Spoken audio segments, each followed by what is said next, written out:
This podcast is a member of the King of Wrestling Radio. Go to kowradio.weebly.com for more.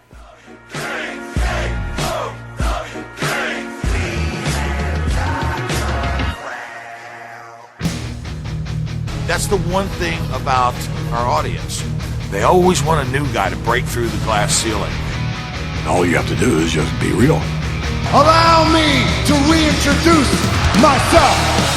I am the jabroni beating, pie eating, trailblazing, eyebrow raising. Talking is done. You're out of your class. No sleep till Brooklyn. The Rock whips your ass.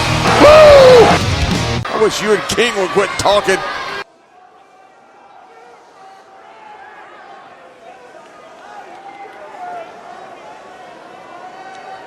It started as a whisper until you screamed it at the top of your lungs.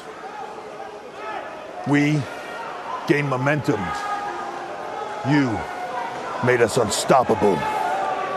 We had a vision for change. You made it a revolution.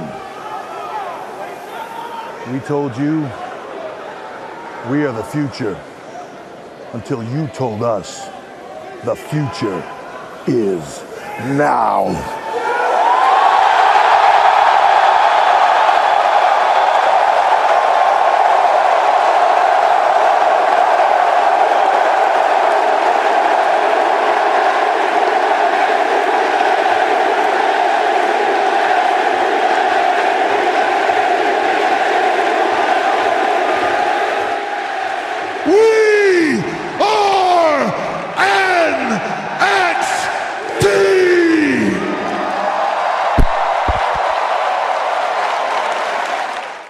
Welcome to Around the Ring, episode 31 for today, Monday, August 24th, 2015. I am your host, Dave Brown.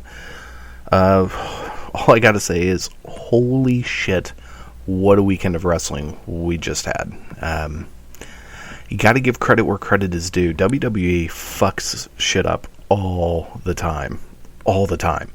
They fuck up storylines, they fuck up amazing talent. They give people stupid lines. They do tons of stupid shit. But this weekend, nailed it out of the park. Really, because they really produced two exceptionally good specials. NXT TakeOver Brooklyn, which ended up being a lot better than I thought it was going to be. I went into that not with as high expectations as I've had with previous TakeOver specials, and I was blown away. And then you had SummerSlam, which was really freaking good. And they made both of these events feel extremely special. They had big fight feels to them. Everything was really, really good. So my hat's off to WWE. Did a spectacular job this weekend. And I'm sure gonna have a good job on Monday. You're still in the Barclays Center. It's Brooklyn. It's gonna be a hot crowd. And hopefully Cass and Enzo will make an appearance in Brooklyn. I know they did Saturday, but we don't actually get to see that match until this coming Wednesday. But Cass and Enzo making an appearance in Brooklyn would, to quote the Young Bucks, would be too sweet. We'll get into all of this. It's pretty much going to be this week, SummerSlam and TakeOver. I didn't think any reason to really talk about last week's Raw or NXT, even though I'm going to talk a little bit about Kevin Owens' promo on NXT because it was so freaking good. And we'll talk a little bit about Ring of Honor. Ring of Honor had a pretty good episode this week, and anyone who listens to the show knows that I can't watch TNA no matter how hard I try. But let's just go into what's freshest in my mind, which is SummerSlam. I watched part of it last night live while it was on. Unfortunately, a lot of times during these events, I'm also doing things like making dinner and family stuff, so I wasn't able to watch a whole ton of it live, but I watched the rest of it this morning, and, it was really freaking good. From top to bottom, the whole card, the 3 hours and 45 minutes, even though they said it was going to be 4 hours, was really, really good. Tons of highlights, lots of good stuff happened. None of the matches really blew. I mean, I think the only thing that would even come close to a boring match was probably the Intercontinental title match, but otherwise it was really good. So the show opened up with Jon Stewart in the ring as the host of SummerSlam. He says he wants to interview Brock Lesnar. He calls out his backup, which is Mick Foley. Mick Foley says, "I thought you said Rock, not Brock. That B consonant sounds very important. I am scared to face Brock. Let's get the hell out of here," basically. And there was lots of cool stuff with Stewart throughout the night, and he got involved in the match later. But there were these great little moments where I guess he had his son with him, and he would stop different people and ask them for their signatures. He did this with John Cena, and it was hilarious because his kid handed Cena a picture to sign, and Jon Stewart made it a point to say, "No, just sign your name. Don't put to anybody." And so he signs his name. Cena leaves and he says, "Okay, I'm putting this up on eBay. Daddy's retired now, so we need money coming in." It was pretty funny. Jon Stewart's really good at doing this stuff because, one, he's really funny, and two, he is a huge WWE fan. He's a huge wrestling fan. And I loved how throughout the night he said the word wrestling, because there was another moment later on where he goes and he goes to Brock Lesnar's dressing room, knocks on the door, and ends up talking to Paul Heyman and going on and on about how wrestling fans just wanted to see the streak survive and yada yada yada. It was really, really good stuff. So the thing at the beginning was a little lame with Mick Foley, and I don't know, it was kind of lame, but it wasn't completely awful, and it would have been god-awful had it been anyone other than Jon Stewart, I think. The first match of the night was Randy Orton versus Sheamus. It was a Randy Orton and Sheamus match. It wasn't great, it wasn't terrible. I mean, both these guys actually can do really well in the ring. At the beginning of the match, there seemed like there was a shitload of smoke just throughout the arena. It was really weird. And maybe that was also, the lighting was really different from SummerSlam to TakeOver, from TakeOver to SummerSlam. And that's something I really thought they did well with TakeOver, is you still had the feel, the same exact feel you get from the Full Sail setup. And they used the NXT set. They didn't just use the Raw set, which is basically what they used for SummerSlam. So that was cool. But again, we'll talk about NXT later, because holy God, just hold that thought. There were a couple moments during the match. There was a nice "How you doing" chant, and there were some good Olay chants going on. I enjoyed that. Sheamus eventually got the win after 2 bro kicks. It was, it was a match. It was good that they put that one on first, because had it come after any of the other matches, it would have died a slow and horrible death. People are really into Randy Orton, and I think Randy Orton really does a lot better as a babyface than he does as a heel. Because as a heel, he just comes off as a douchebag. But as a babyface, when he does these things, even though his mannerisms really are all the same, he just comes off, it just works better. It's hard to explain. Next up, we had the tag team title match, which is a 4-way match between the New Day, Los Matadores, Lucha Dragons, and the Primetime Players. The New Day came out just and immediately started cutting a promo, and they were so good. And this crowd was actually really, really into them. And then Primetime Players were also hella over. This was a fun freaking match, and lots of big spots, lots of good stuff. And it eventually came down to the Los Matadores was going to give, was it one of the, it was Fernando, one of the no, wait, I'm sorry. Shit, I'm getting confused. It was either the Los Matadores or the Lucha Dragons were going to give a double superplex to one of the Los Matadores guys. And then who was it? Titus O'Neil gets in there and in turn power bombs the Lucha Dragon guys. Well, during this whole process, because originally it was Titus and the Los Matadores guy who were the legal men. Well, during this, Kofi got a tag on Titus, which no one but the ref noticed. Titus hit his spinebuster kind of finishing like move, to which Kofi kicked him right in the face with his kick move thing and got the pin for the win. This was great. Everything about this was fantastic. The match was fun, tons of high spots, which is exactly what you'd expect from these guys. I mean, Los Matadores really are kind of jokes, honestly, but they can go and they can do flippy shit. They're fun. Lucha Dragons, as much of a joke as Sin Cara has been, are really good together, and just they have a good chemistry, and they do lots of fun crap in the ring. And then New Day are fucking awesome, and that's as much because of their personalities as anything else. And so are the Primetime Players are a lot of fun. Again, that's partially because of personality. There was a moment when Titus got a hot tag and he just went nuts, tearing the place up, and the crowd ate it up. I mean, they were just really into it. So lots of freaking fun. Great match. We then had this was Jon Stewart was backstage with Neville and Stephen Amell. He got them to sign his kid's t-shirt, and then the lights go out and the Undertaker walked by, as Amell had made a comment about having walked by the Undertaker at one point and it being scary. So that was kind of a throwaway moment. Then we had Rusev versus Dolph Ziggler. Okay, so other than the IC title match, this was probably the low point in the card. And I would actually, it's hard, even these as low points, they weren't terrible.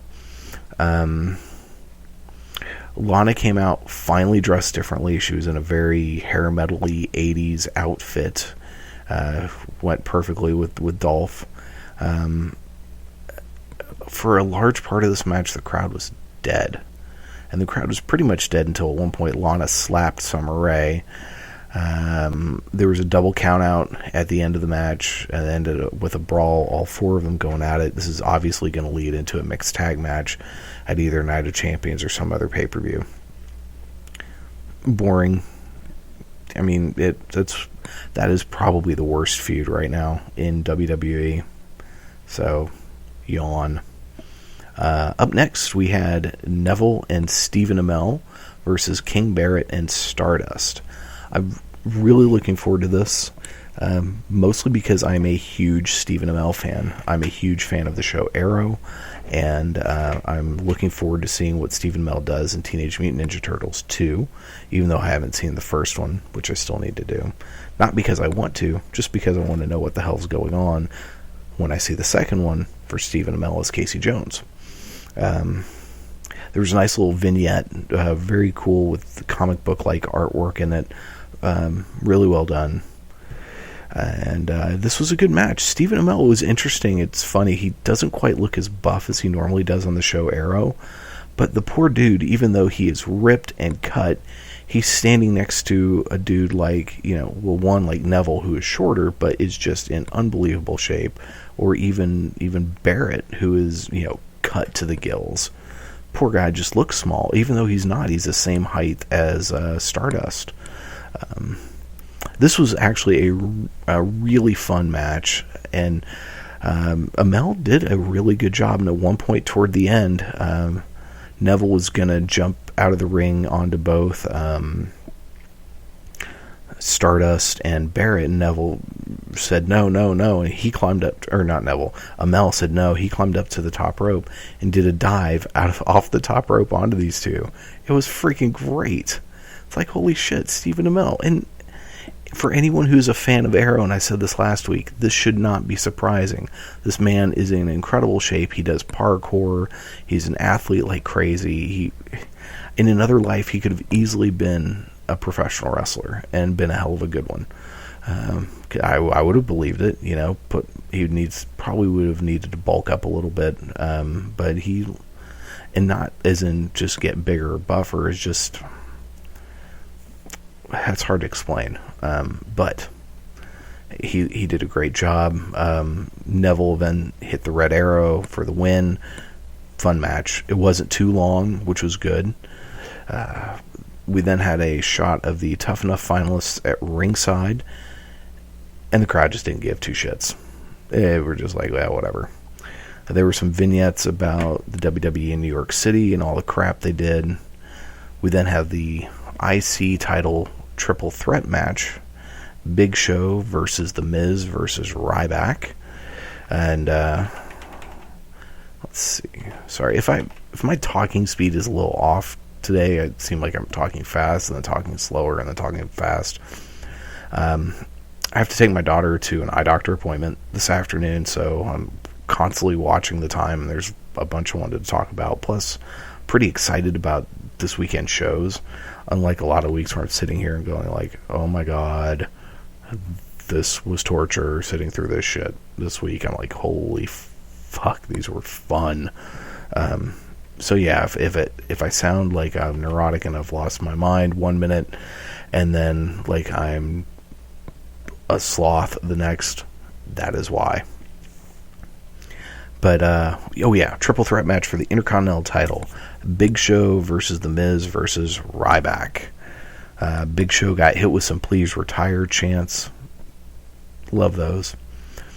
And then there's a spot where Big Show was climbing up the ropes from the inside of the ring, turned around, and then delivered an elbow off the second rope or something off the second rope.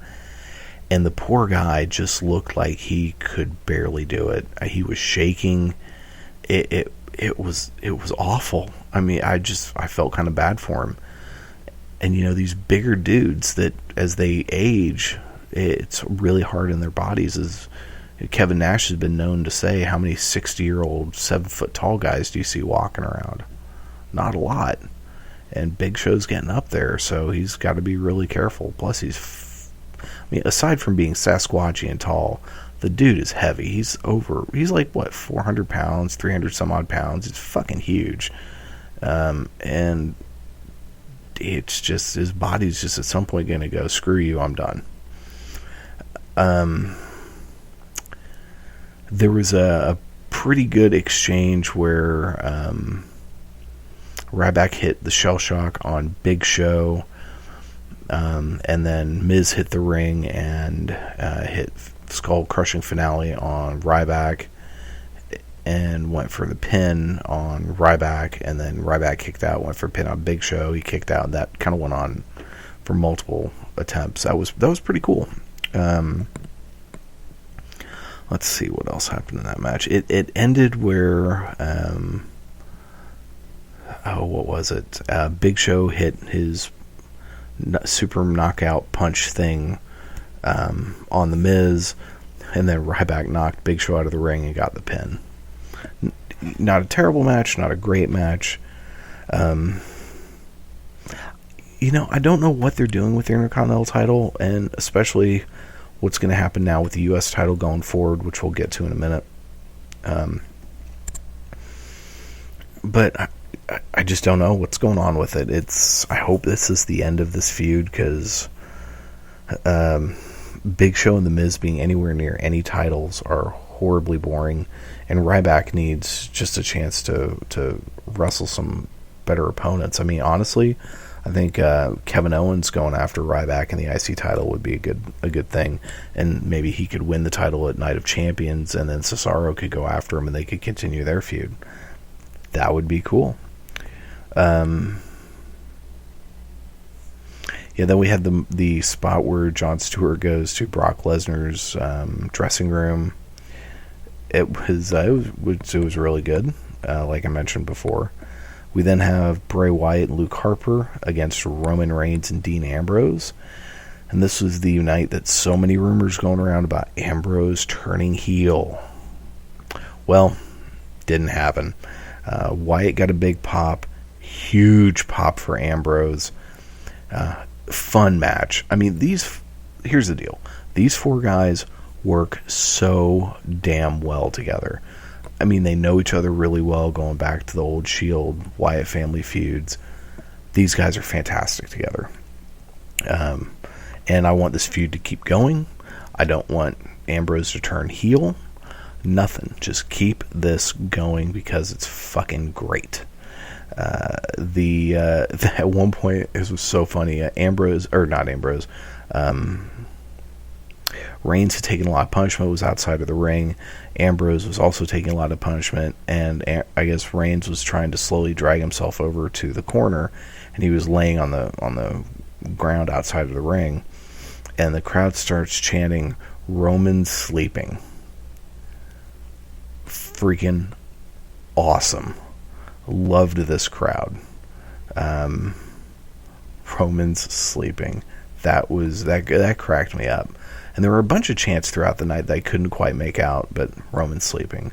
And then at one point, Reigns and Ambrose did a doomsday device onto, I think it was Wyatt. It was just, oh my god. Nice tip of the hat to the Road Warriors, so that was very cool. Reigns and Ambrose do eventually get the win. It was a great match.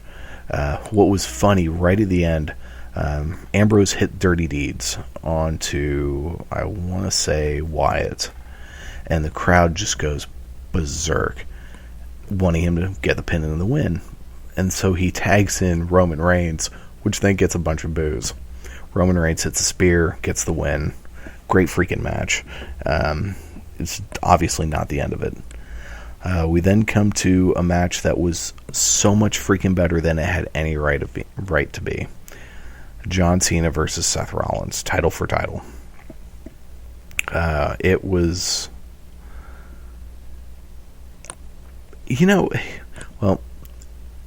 Cena comes out first.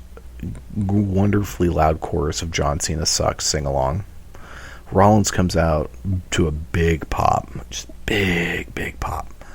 Rollins was wearing some new gear. It's white. I wasn't quite sure about that. There were some good "Let's Go Rollins" chants. And in a lot of ways, Rollins wrestled this match like a babyface. John Cena hit the absolute worst springboard stunner of them all. Please, for the love of fucking Christ, retire that move.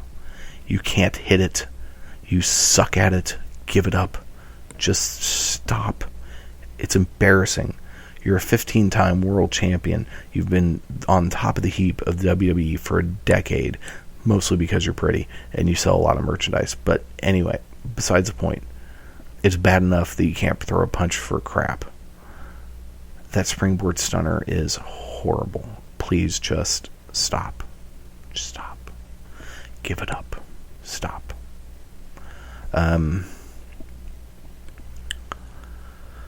There was another great moment where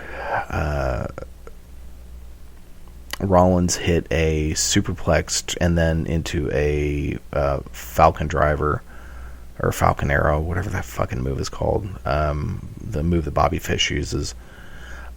Rollins was pulling out all sorts of stuff. I mean, just crazy shit. He did a running shooting star press at one point. It was great. And then Jon Stewart comes running out to the ring with a chair.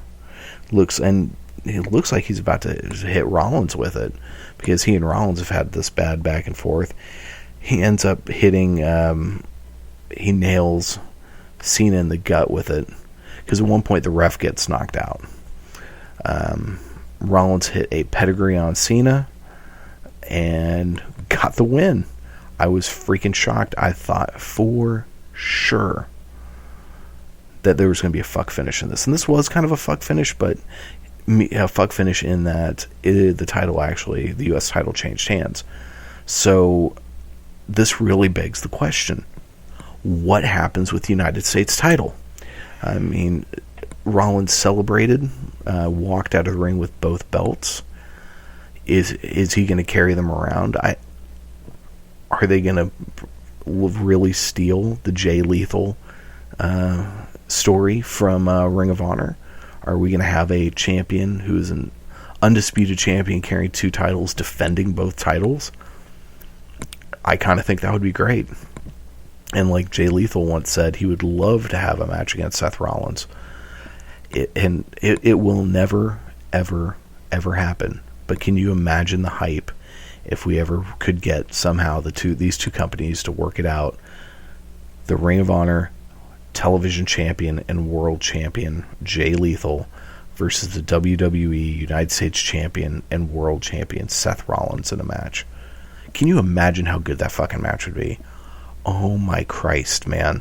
That match would be so unbelievably good. And this match,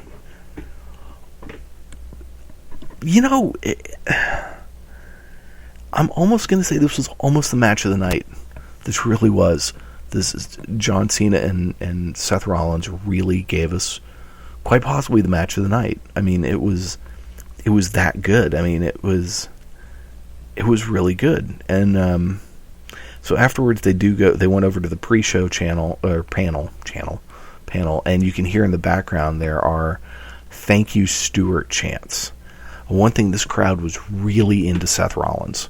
Really, they were the whole yay boo when people were exchanging blows.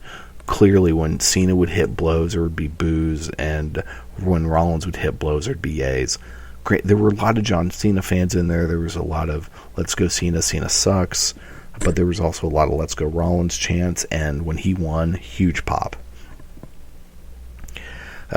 We then got to the Divas match, Team Bella versus Team Bad versus Team PCB triple threat elimination match.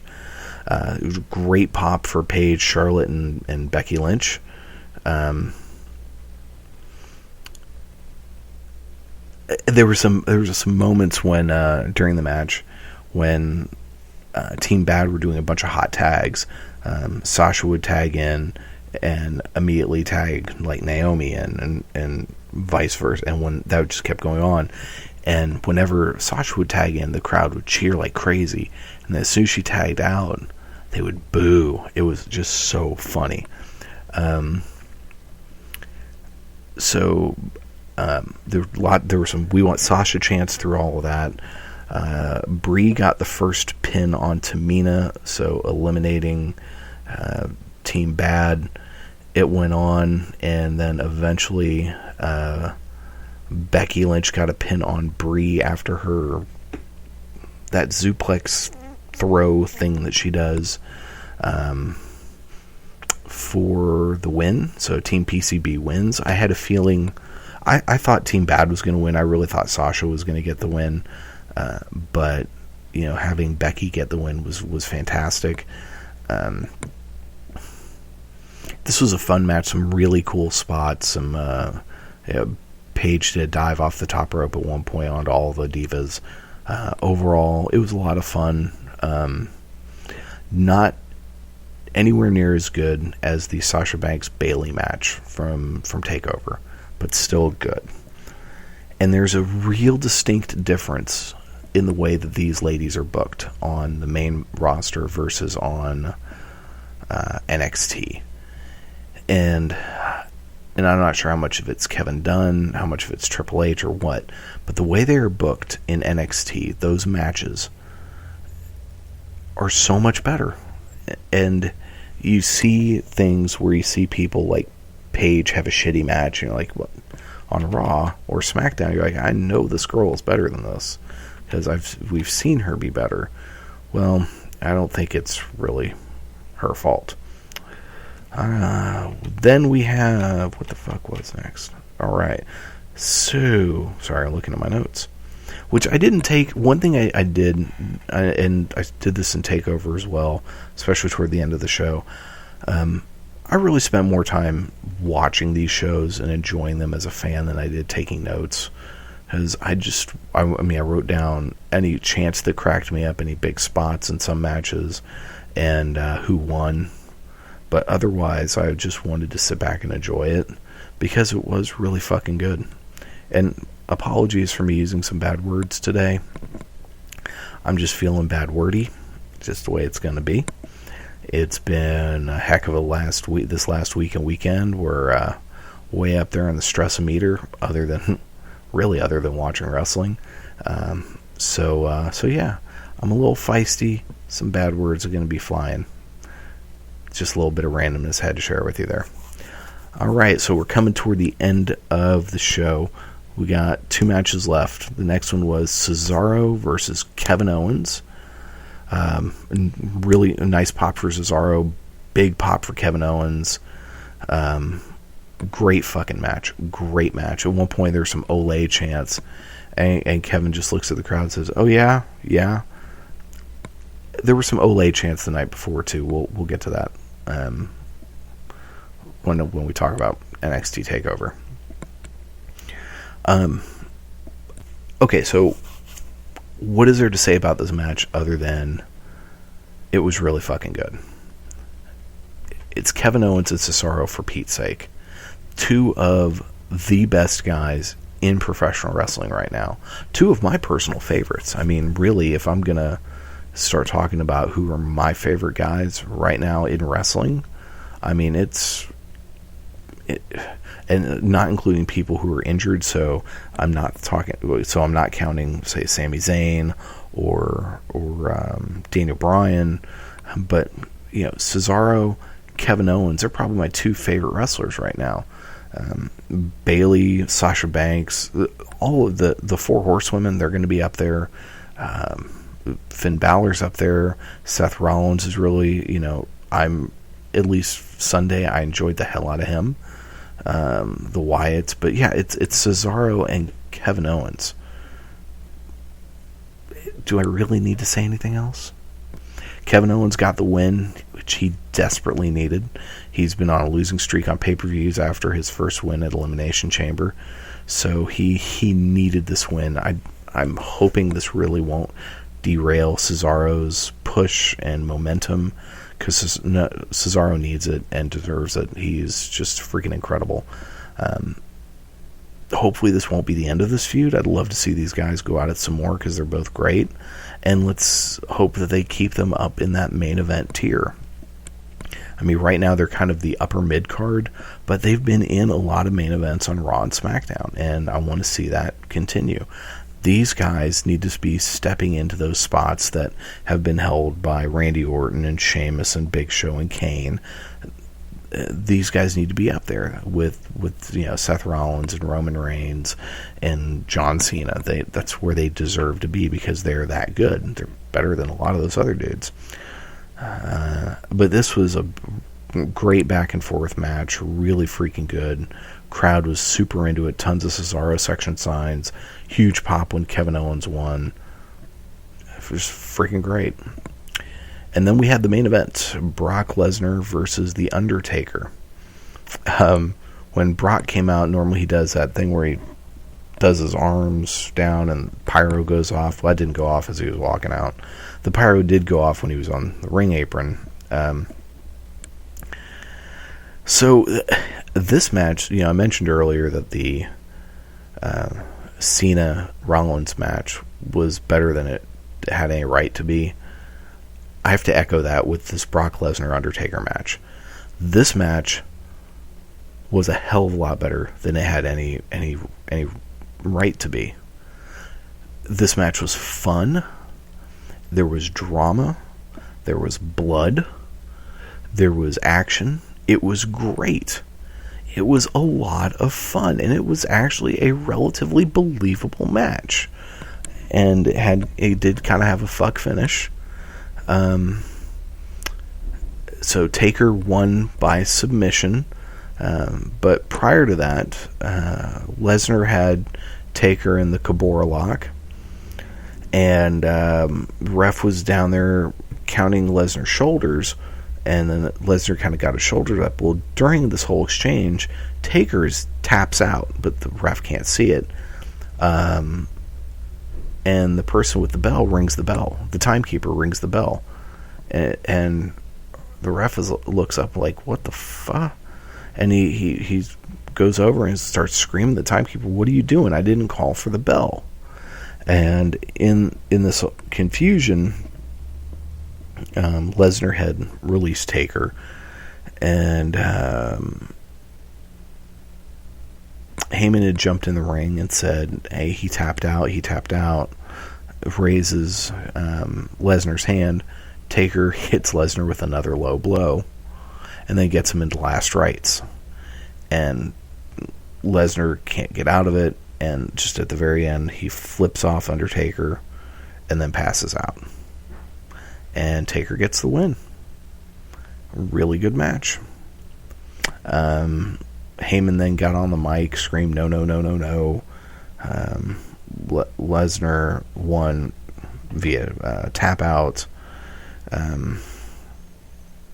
But it was good. It was a lot of fun. And that was SummerSlam. It did end 15 minutes early, or you could say it went on 45 minutes longer than it normally does for a pay-per-view. But, overall, I gotta say, I give it an A. I really do. It was entertaining. It's not maybe an A-, but it was really good. And it was probably one of the best pay-per-views of the year, if not the best so far. It was. I enjoyed it. Now let's talk about something I especially enjoyed: NXT. Before we get into TakeOver, though, I do want to talk real quick about Kevin Owens' promo from this last week on NXT on Wednesday. When he's cutting his promo talking about Finn Balor, and the crowd boos about Brooklyn or starts make some chant about Brooklyn, and Kevin, he stops mid-sentence, says, you know what, I want to address this, and he starts pointing at the dude who actually tried starting the chant, and goes on this tirade about how the fans are fickle, they are hypocrites, they want NXT to succeed, but as soon as NXT does, they cry and whine about it. It was amazing.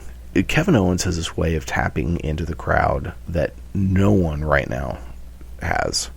He does better than anybody. He's just fantastic. So then we go to show of the year so far, NXT TakeOver Brooklyn. It opens up with all lights out, except you see some cell phones lights on. Triple H standing in the ring. He has a lapel mic on, and he's talking in his normal voice. It's that clip we heard at the beginning of the show. And that opens up.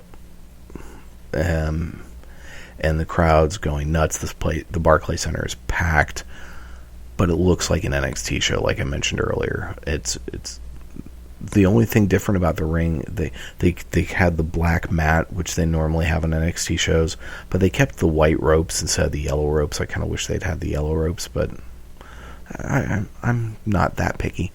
The set itself, the ramp and everything, that was clearly the NXT set, and it looked fantastic.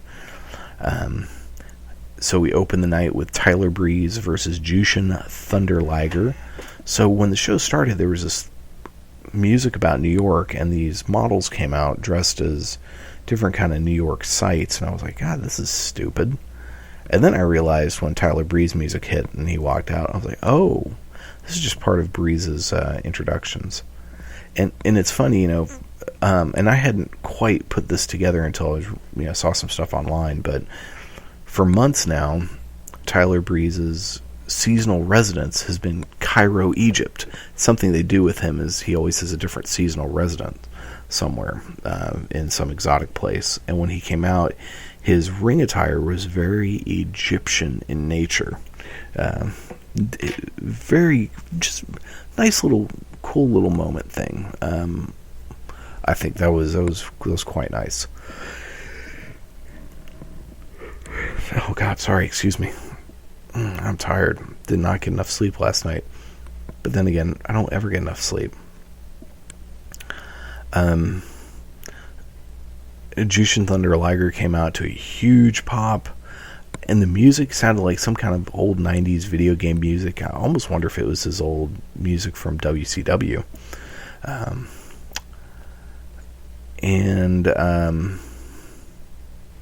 But both of them really have got great pops.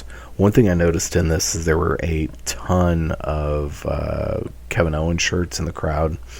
A few times Liger mocked Breeze. He jumped up on the corner like Breeze does. One point during the match, he grabbed Breeze's selfie stick, and at one point there was a Full Sail Sucks chant. That cracked me up. And Liger won with the running Liger bomb. Really good match. I wonder what they're doing with Tyler Breeze, because he is so freaking good.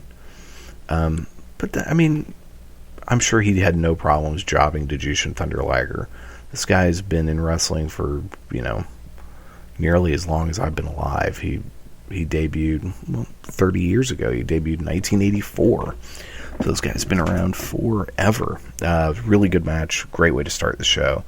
They had a shot of Kevin Nash, Scott Hall, and X-Pac at ringside. So that was pretty cool. A short little vignette for Nia Jax, a new diva on the way. I don't know anything about her. We then had the tag team match, the Vaudevillains versus Blake and Murphy. Huge pop for the Vaudevillains. It was great. Alexa Bliss got on the mic and started talking some trash. There was a "We Want Blue Pants" chant, and then Blue Pants came out. Huge pop for Blue Pants. And it turned out the Vaudevillains were wearing blue tights, and Alexa starts freaking out. And then there's a Blue Pants City chant. It was fantastic. Blake was wearing some new tights that were really ugly. They were kind of the just swimming suit underwear looking tights. He needs to stick with long tights. I prefer long tights anyway. I don't know why. I just do. What else happened?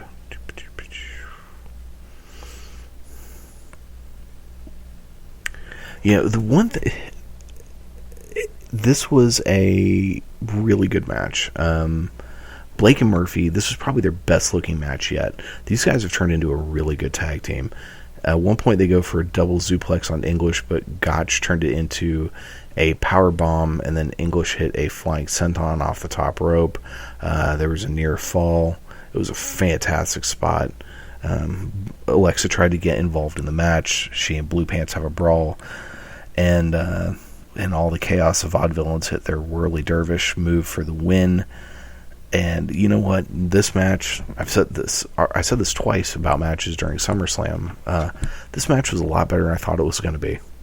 I was not expecting a whole lot out of this, but it was really, really good. And it made me really like both teams even more. And that's the kind of thing you want to have with a match. You want matches people to appreciate or have stronger reactions, whether it's like or hate to someone afterwards. You don't want indifference. So that was good stuff. We then had backstage shots of Finn Balor arriving with Neville and then greeted by Cesaro. You know what? That is a faction that needs to happen at some point. Neville, Cesaro, Finn Balor. WWE, make that shit happen. That would be awesome. Someday when Finn comes up to the main roster, put those three guys together. Just please. We then have a shot of Rick Rubin at ringside, the record producer, man behind the Johnny Cash's American Recordings series. And he also produced stuff by the Beastie Boys and lots of stuff, actually. He even recently did a record with Neil Diamond, my boss's favorite singer. We then have Ty Dillinger up against Apollo Crews in Apollo's debut. Ty Dillinger's done some freaking crazy thing with his hair where he has the number 10 shaved into it. And it was great during Crews's entrance. He walks out, and in the way the ramp is set up has lights underneath so you can see things through, and it has Apollo Crews's symbol, AC. And he stops and he points at it. He's like, "That's me!" And he points up at the screen. He's like, "That's me!" And at one point, he just, as he walks out, he stops, like, looks around, like, "That's a lot of people." And this kid, and I shouldn't call him a kid because I know he's been in wrestling for a while, this guy impressed the hell out of me. He was all smiles, and he just seemed so genuine and humble, and just appreciative that he's there. And then we had the match. There were some ooh-ha chants, and at one point, Cruz mocked Dillinger's little 10 thing he does, and tell you what, this dude is built like Bobby Lashley and moves like Adrian Neville. It's just, he was something to watch. And the announcers during this match kind of were a little irritating. They were trying to talk Dillinger up, saying he was this veteran. My only thought is, veteran what? Jobber? Because this guy has been a jabroni for most of his career. You know, he and Jason Jordan had a tag team for a while, which really didn't do much of anything. But this guy has been a JOBBER. So calling him a veteran is just kind of sad.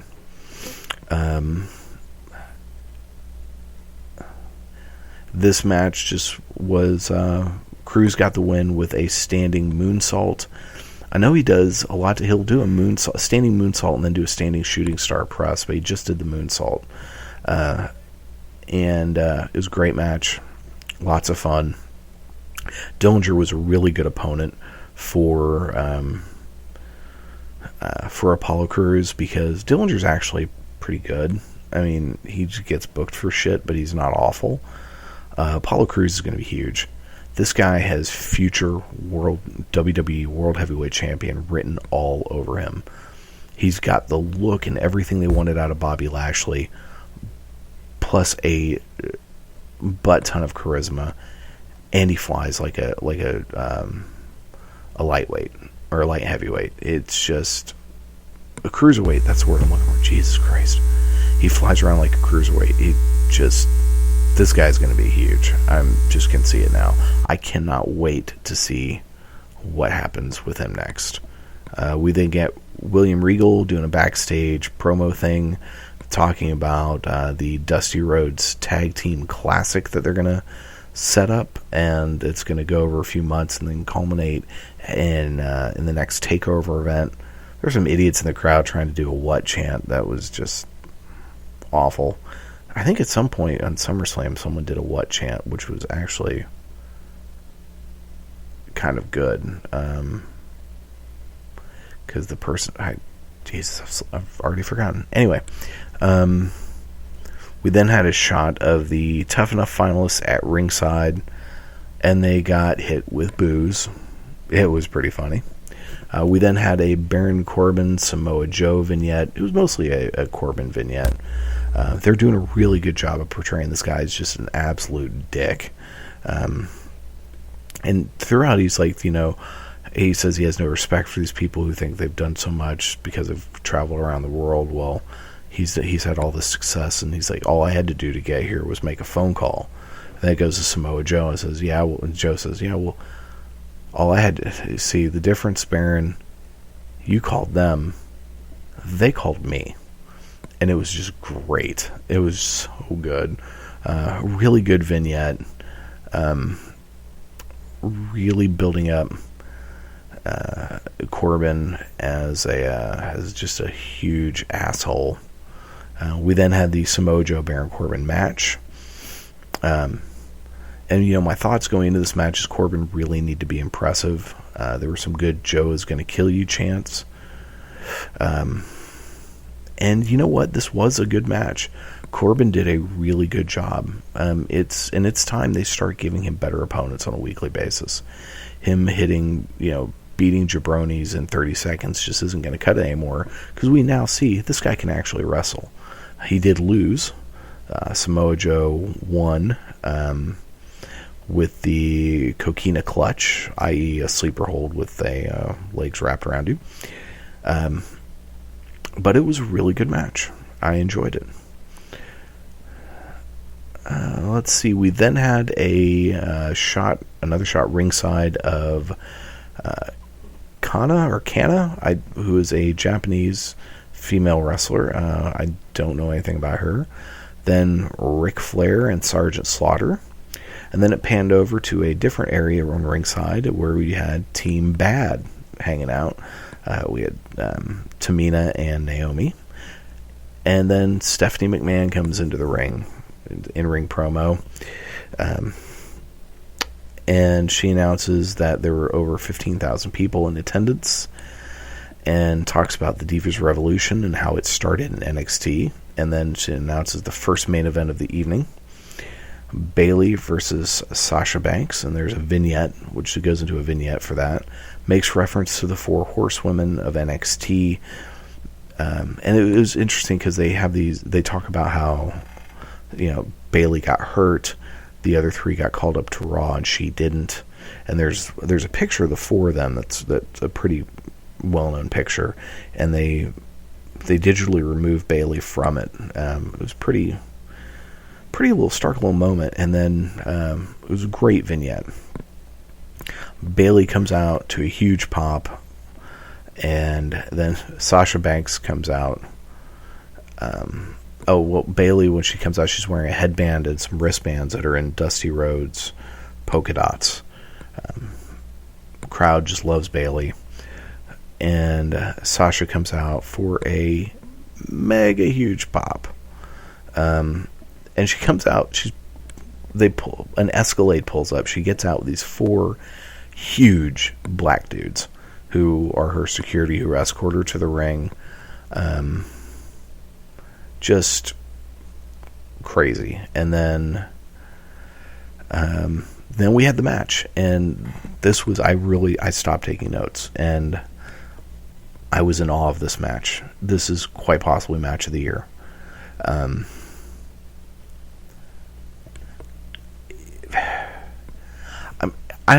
Okay, so I'm not even going to try to describe this match or to tell you anything. Spots in this match. If you haven't seen this match, go watch it. It's going to be online different places if you don't have a subscription to the WWE Network. If you do have a subscription to the WWE Network and you didn't watch TakeOver this weekend, and even if you have never watched NXT, go watch this.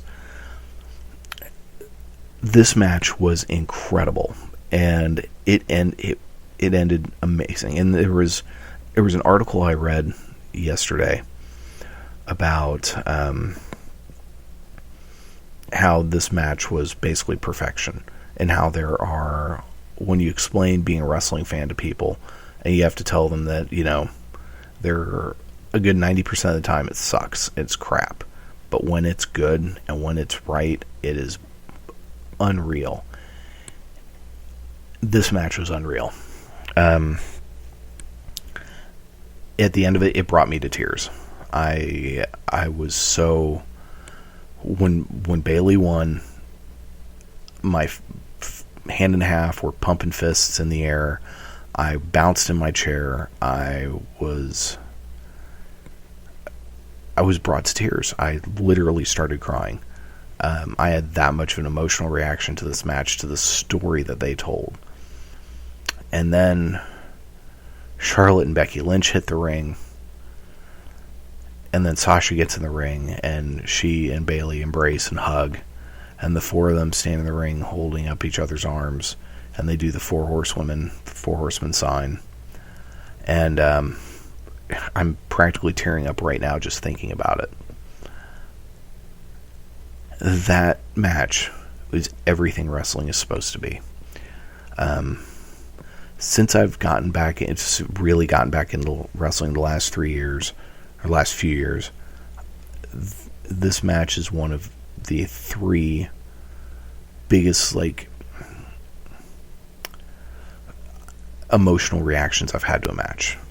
And it's one of the, probably my 3 favorite matches of the last few years. And the other 2 matches were Daniel Bryan's win at WrestleMania 30, winning the World Heavyweight Championship, and Sami Zayn winning the NXT Championship at NXT TakeOver our evolution. Those, and this match is of those caliber. I mean, it's just as good as those matches. I mean, I'm going to be hard pressed to find a better match this year. It was that good. It was just unbelievably good. Yeah, I'm not really sure what else to say, because if you saw it, you know what I'm talking about. It was fucking fantastic. It was professional wrestling perfection. The folks at NXT, Bayley, Sasha Banks, thank you for that. I've had a pretty shitty week this last week. I had a really stressful weekend for various reasons, and these two shows, most specifically this match, brought a smile to my face like nothing else has. And I thank you so much for that. So that you made my weekend. Tears. It was amazing. It wasn't even the end of the fucking show. And after that, I was like, oh my God, who are the poor bastards that have to follow this up? I figured there would be a match in between this match and the Balor-Owens match, and I thought wrong. So we got a shot of Seth Rollins ringside with the woman he sent his wee-wee pictures to. I thought that was kind of funny. Then we had a really good Owens-Balor vignette. And then the match. What was cool is before Owens came out, they did that whole thing where they have the camera backstage and they showed Owens before he goes through the entrance, and that they did that with the Sami Zayn match that they had, and it really helps build a lot of tension, makes a really big fight feel to it.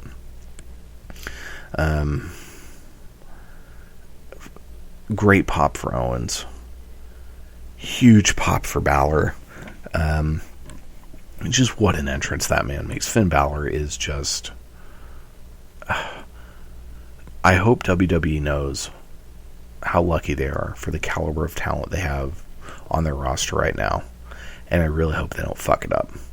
Because with guys like Finn Balor, Kevin Owens, Sami Zayn, Cesaro, Seth Rollins, Bayley, Becky Lynch, Charlotte, Sasha Banks, Paige, Apollo Crews,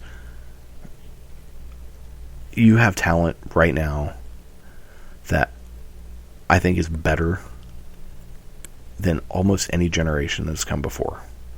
And as great as the Attitude Era, the Monday Night Wars were, and my personal favorite wrestlers come from that time frame, guys like Arn Anderson, Sting, and even though I'm not supposed to still like him, Chris Benoit, The Rock, and then previous generation Ricky Steamboat.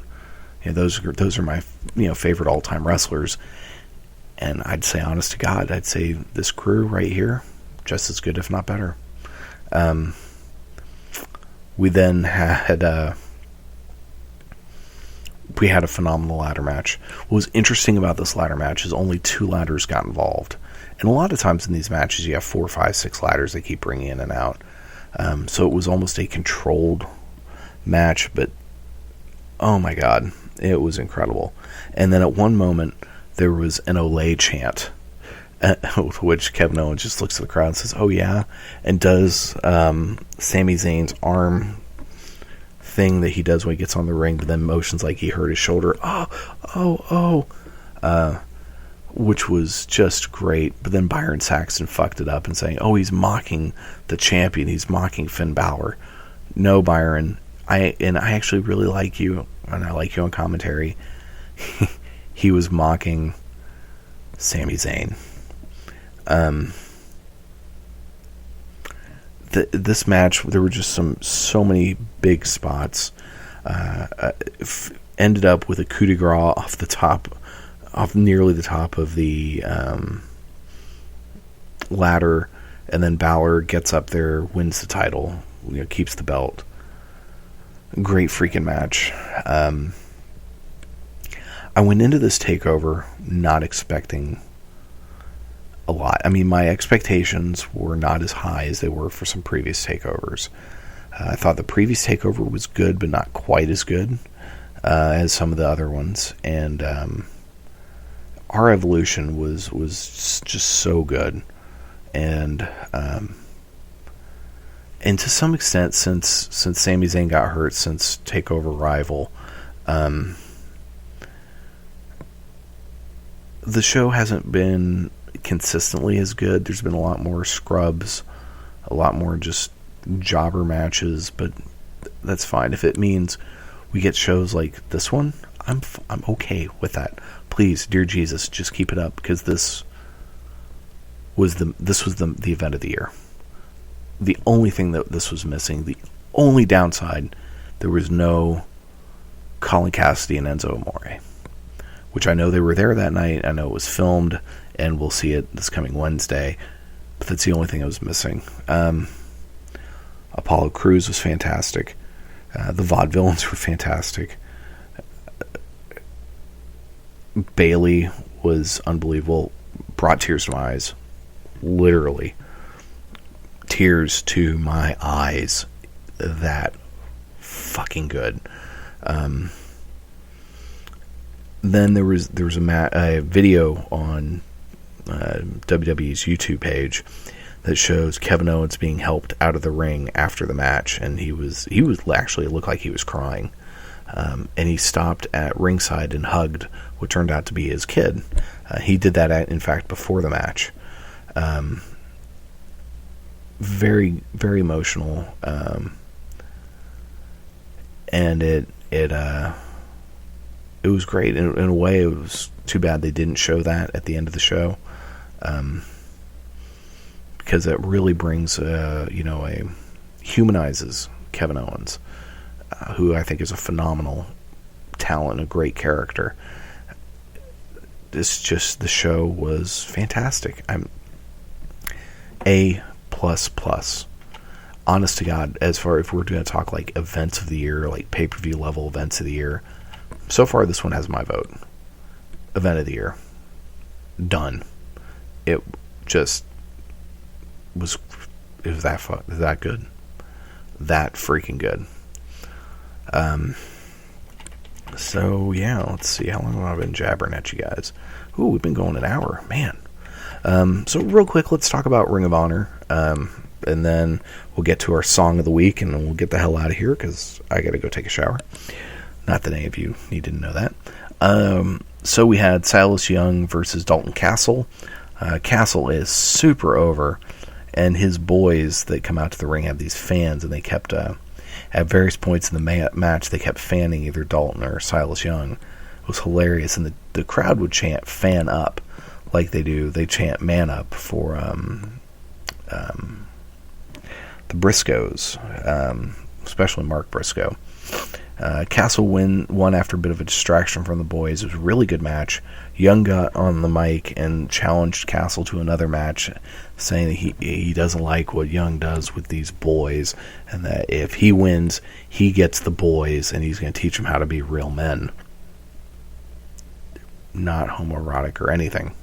Not there's anything wrong with that. It was, but it was good. Really good progression of that story. We then had Bobby Fish in a ringside interview. He was interrupted by Jay Lethal. Fish is the number one contender for the television title. And Lethal saying, he just came out and said, "I'm not losing this belt." So let's see how good of a Jay Lethal Seth Rollins can do. We then had Will Ferreira against Moose. Moose won with a spear. Good match. I mean, not a great match. I don't understand why the spear is such a big finisher, but oh well. I'm sure it hurts like hell.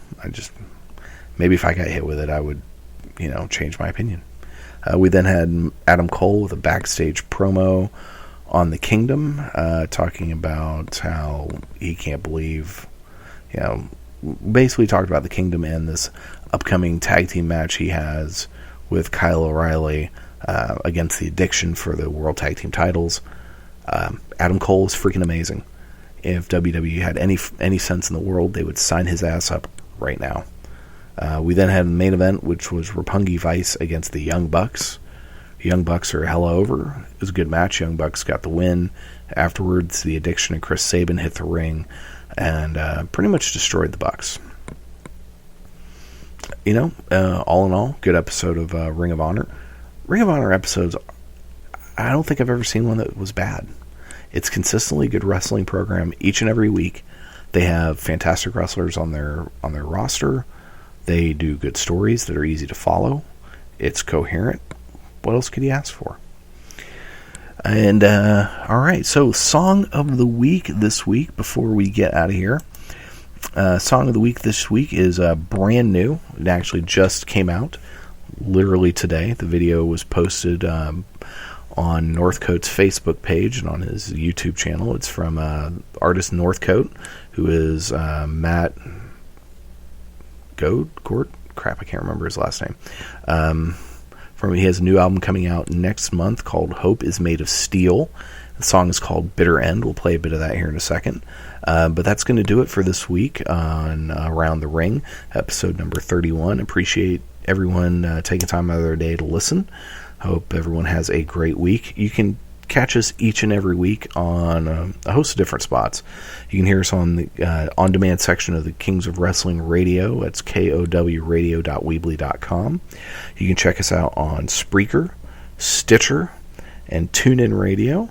You can also check us out on the on-demand and podcast sections of K98 Talk and the Spark Radio Network. You can also listen to us on the homepage, aroundtheringok.wordpress.com. Someday when I have money, I'll actually get a better URL. But hey, in my defense this week, I did have to come up with a week's worth of dinner meals on $11. Not as easy as it sounds. And I'm talking dinners for a family of 4. Not easy. Anywho, so yeah, those are places you can hear us. You can also follow us on the Facebook and the Twitter. The handle for both is Around the Ring OK. Also, shoot me an email, aroundtheringok@gmail.com. I'd love to hear any questions, comments, suggestions, anything. So that's going to do it. And again, we're taking you out of here with Bitter End by Northcote. And as the great Jerry Springer always says, take care of yourselves and each other. Hold your head and say, we're gonna make it. Oh, we're not at the bitter end. Oh, we're not at the bitter end.